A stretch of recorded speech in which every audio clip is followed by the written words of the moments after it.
भाई आप गुटखा उटका खाते हैं तो उसका चेक कराओ। पुरुषों में प्रोस्टेट कैंसर बहुत कॉमन है, महिलाओं के लिए ब्रेस्ट कैंसर के लिए है मेमोग्राफ। कैंसर में नाखून वगैरह ये सब बाल क्यों झड़ने लगते हैं? क्योंकि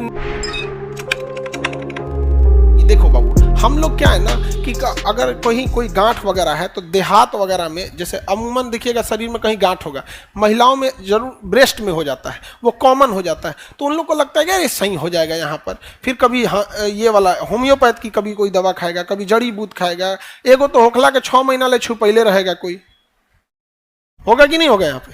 तो इसके लिए चूंकि पुरुषों में प्रोस्टेट कैंसर बहुत कॉमन है, ठीक है, और मुंह में होने वाला माउथ कैंसर, तो माउथ कैंसर के लिए है कि भाई आप गुटखा उटका खाते हैं तो उसका चेक कराओ यहाँ पे। वो बहुत इजी है, एक मशीन आती है, चेक कर लेता है वहाँ पे। समझ में आ गया कि नहीं आ गया? मशीन से चेक हो जाता है। महिलाओं के लिए ब्रेस्ट कैंसर के लिए है मेमोग्राफ।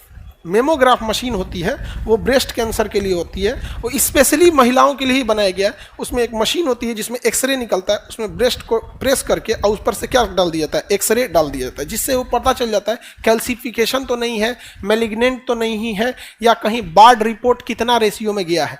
जब ब्रेस्ट कैंसर की जाँच होती है ना तो बिराड रिपोर्ट एक बनता है, उस स्कोर बनता है, बिराड 1, बिराड 2, बिराड 4, 5, 6। देखिए 4 तक डेंजरस हो जाता है, 1, 2, 3 में डेंजर नहीं है। अगर विराट 4 आ रहा है तो मतलब हो सकता है, 5 मतलब समझ जाइए कि है। अब आपको बायोप्सी कराना पड़ेगा। बायोप्सी मतलब एक कोंच के अंदर से मांस निकाल लेगा, टिश्यू निकाल लेगा, समझ में गया, शून्य कर देगा। सपोज कीजिए किसी के हाथ में है तो शून्य करेगा। यहाँ पे एगो बायोप्सी गन बोलते हैं, उसका सुई जो होता है ना बंसी जैसा होता है। मछली मारने वाला बंसी कैसे होता है? ऐसे होता है। उसका सुई जो होता है ना ऐसे होता है उसका सुई, समझ में गया। और इसको गुलेल की तरह सुइया को पीछे खींचा जाता है। बंदूक कैसे लोड किया जाता है? कॉक कर दिया यहाँ पे समझ में गया। उसका मारेगा नहीं जी, यहाँ पे बंदूक टाइप का नहीं होता, मतलब लोड कर। और उसमें यहाँ पे है ना आपका, तो यहाँ शून्य करेगा, खटाक से मारेगा ना अंदर जाके वापस आ जाएगा।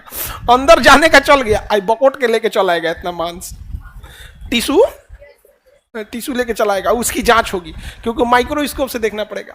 समझ में आ रहा है कि नहीं आ रहा है? किसी को दिक्कत? कैंसर में नाखून वगैरह ये सब बाल क्यों झड़ने लगते हैं? क्योंकि नॉर्मल सेल होते हैं, वो कमजोर सेल होते हैं, उनको मार डालता है वो। जब केमिकल चढ़ाया जाता है ना तो वो केमिकल को ही क्या बोलते हैं? कीमो। वो कमजोर सेल को मारेगा, नए सेल को मारेगा। तो कमजोर और नए सेल में ये कमजोर भी आ जाता है और नया सेल भी आता है, क्योंकि बाल में हमेशा नए नए बलने लगते हैं, मार के गिरा देता है। फिर आ भी जाता है वापस, जैसे वो खत्म होगा ना तो फिर वापस आने लगता है। देखिए अंग जिंदा है ना शरीर में, काम करे ना करे लेकिन अंग तो जिंदा है। उसमें कहीं पे भी कोशिका विभाजन होगा, हो सकता है यहाँ पे।